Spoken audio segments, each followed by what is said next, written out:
4 minutes we've got. Yes. Okay, so now you've been looking into some other options. You're obviously doing your Herbalife at the moment, and you've lost 20 kilos in about 12 weeks, which is fabulous. However, you told me you had some concerns about your health. Yep. And if you were to pass out again, that's something that's really struck a chord with you. And so tell us what you're... I've been doing a lot of research into getting the gastric sleeving done, or the bypass, depending on what's happening. I have booked an appointment with a medical clinic at Varsity Lakes, which is called Weight Loss Australia, and that's all they specialise in. That's the only thing they do. And I see him on Monday, actually. Yep, so today is Saturday the 24th, and you'll see him on Monday the 26th. Monday. Yep. So... And it's just an appointment, like we go in and we're going to have a chat about it. It's not locking in, you know, it's not a lock-in contract. You go and you have to have the surgery done. So I've spoken to a lot of people in Gundawindi that have had it done. I've watched online seminars that they've put on about the surgery. There's also a support group here that Kath Nolan runs at the medical centre for people who are looking into having bariatric surgery or... have had it, which I've been to 2 of, and they're great. Yeah, Kath Nolan is a dietitian, so she's qualified in this area. So yeah. Yeah. So that's on Monday, and just because of my health and being the size I am, it's one of the high-ranking options of what I'd like to do because of my health. I know myself now that, you know, over the 3 months that I can lose weight myself, but I just feel it's not progressing as fast as I'd like the weight to come off due to my health, and because, you know, I am 21 years of age and I would like to be able to go and do things. You know, I'd like to go to a theme park and I'd like to do different things, but I just can't. Yeah, and that's what is really motivating you towards that now.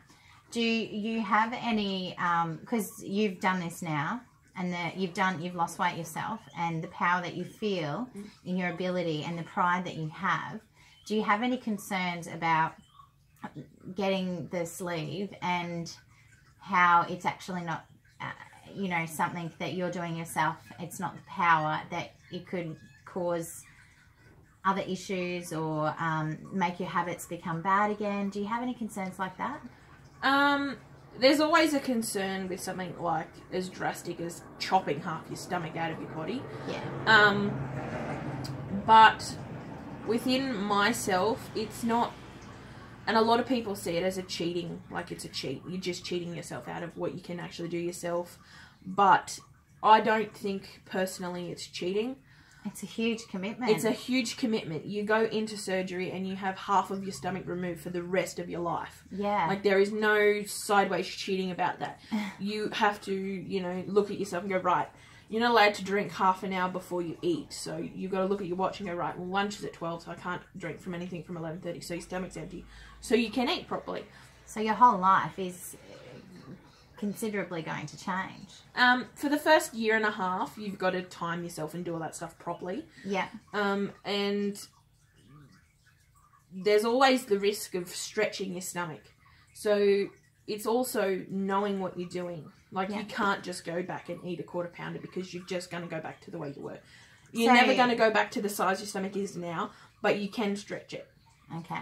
So you can eat too much and stretch it and eat too much again, and then it just gets bigger and bigger. I think my stomach's pretty stretched. So, okay, we're at... So, it really gets on my goat when people, you know, tell me that you're just going to go and have this operation done so you can lose weight, and then you don't have to actually exercise, and you don't actually have to do anything about your nutrition. And that is the biggest load of shit I've ever heard in my life, because your stomach's half the size. You still have to eat your fruits and vegetables to absorb the nutrition that you're not getting by eating a full bowl of shit. Yeah, and that's what Heyley and I have been talking about. Like, I've said that my biggest concern is that because you're a non-eater and you only eat once a day, that changing your habits to eating three meals a day plus snacks is actually crucial for you to have success with your surgery, isn't it? If you choose to go ahead with it. Like, at the moment, you're like 80%? 80%. 80% sure that you'll go ahead with it. And, you know, for your health and for your circumstances, it might be the thing that is right for you. But at the same time, like, my ultimate thought on anybody is if you're getting enough nutrition, like if you're nourishing your body. And my concern with anybody that has even lap band or anything like that, and it stops them and constricts them from eating, is, you know, food is not enough now. If you're eating less, are you going to be getting enough nutrition and nutrients in your body to help you? And I love that you've just said about the exercise as well, like making sure that you're working out, because you're still young. Yep. You have the opportunity where you might not have very much excess skin after the surgery. And yeah, you can talk about that more if you like. So because I am the size I am, obviously with surgery they say that within the first year of having the surgery completed, you lose a majority of your weight. So 100 kilos gone in 12 months is an absolutely astonishing amount of weight to lose. And anybody who is as big as me that loses weight that quick is going to have excess skin. It's not just going to magically just go, oh, look at me, I'm a supermodel, I can walk down the runway. Yeah. It's not going to happen. They say you have to exercise to make your muscles and your skin, like, go back. It's never going to go back to being flat like a supermodel. But you have to help it. And if you choose not to help it, that's your decision. Yeah. But yeah, you've still got to exercise to make it worthwhile. And we've seen a lot of people that have chosen not to exercise and not to nourish it and get quite sick and can't eat very much and probably aren't getting the nutrients and the nourishment and are tired all the time and feeling really flat all of the time. But then at the moment, with your current habits, especially in the last fortnight, but, you know, over the last 12 weeks, like if you were to continue in that way, you know, you're laughing. Yeah. You're not only going to continue to lose the weight, and it will stop considerably, but that's what I'm trying to figure out. Like, because the sleeve will get rid of your stomach, right? It's still about the amount of food that you eat. It's going to make you eat less than what you currently eat now. Like, is it going to make you not want to drink milk? Or... You can have milk. You can have, after everything heals properly and your body gets used to what's going on, you can pretty much go back to a normal diet. Obviously, you'll never sit down and eat a T-bone and a big plate of veggies because you've only got half the stomach. That's why I'd never do it. I want to eat 2 T-bones.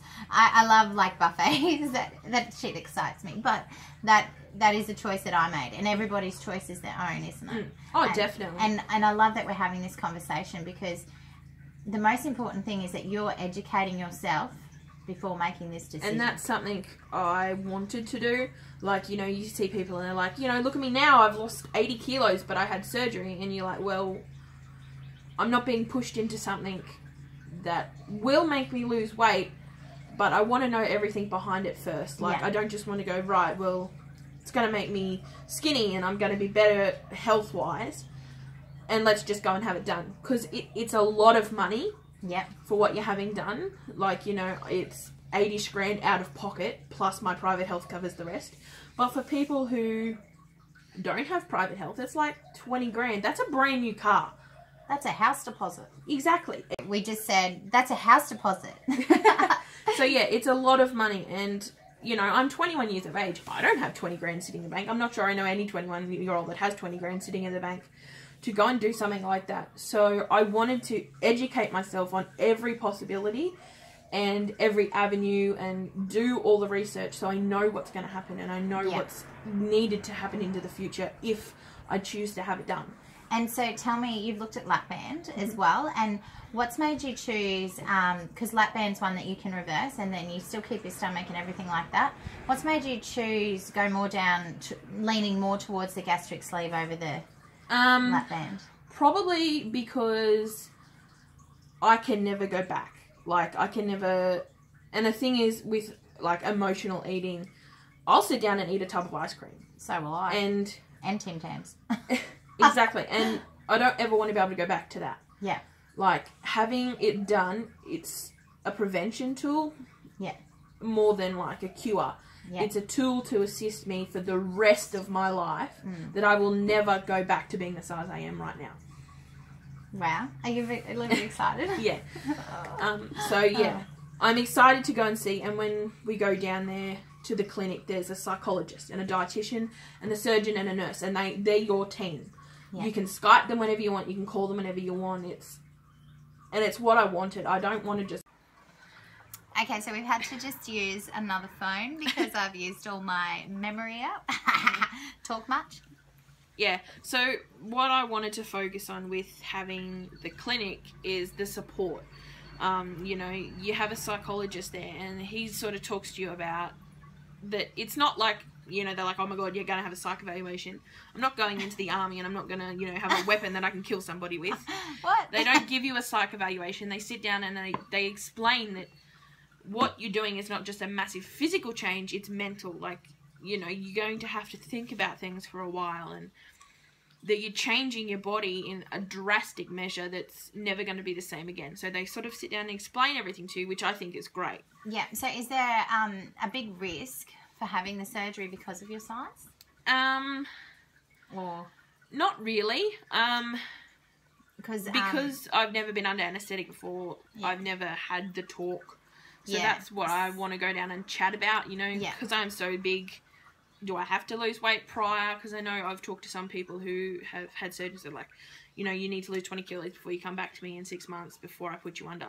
Yeah, so I've had a similar situation. I used to have really bad sinus and had to get rhinoplasty, and I was, I was at my largest. I was 120, and the doctor wouldn't let me see him until I was 105 kilos, and looked down at me. He was disgusted. You could tell he was disgusted in me, in the way I looked.